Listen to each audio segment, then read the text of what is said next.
guys. Hey guys. Hey guys. Hey guys. Hey guys. Hey guys. Hi guys. Welcome back, or for the very first time, to the Homeschool Resource Room Insider, where everyone is welcome and your questions are answered in 5 minutes or less.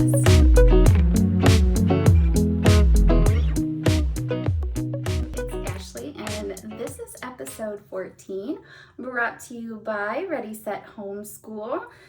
Get prepared, feel confident, and be ready to hit the ground running in 5 days.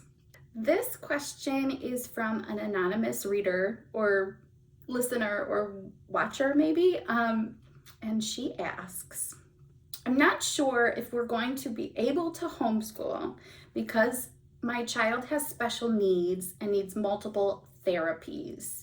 Is it even possible? Yes, it is. And it's possible that you might not even have to pay for all the therapies. So if you are a person who is a parent of a special needs child, there are probably resources for you from the community, your county, or your state. In Ohio, we contact the Department of Developmental Disabilities.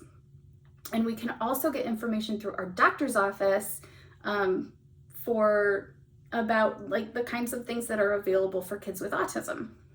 So if you are a parent and you're thinking about homeschooling and you're not sure if you can do it because you need OT, PT, because you need speech therapy, because you need a variety of things, social skills, ABA, I don't know, whatever your kid needs, I want you to search for your either county or state Department of Developmental Disabilities. There should be one near you. Give them a call. These people, in my experience at least, are really happy to help, and they are just, there to help you get your child the help they need.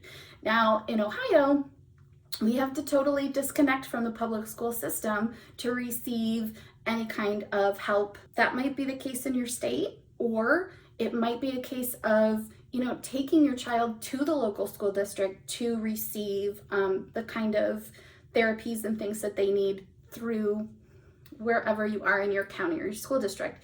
It's going to be different everywhere. And this is maybe some research that is not the first thing you want to do. It's not like your favorite thing to do on your list is to like call people and say, hey, my kid has, ABC and XYZ and these 3 letters after his name or hers. But it will be worth it. There are hopefully funds available to you, and hopefully some really nice people out there to help you. So I very much encourage you to contact your county or state Department of Developmental Disabilities.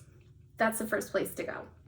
If you have any other questions for me, email me, Ashley@thehomeschoolresourceroom.com, and don't forget to subscribe.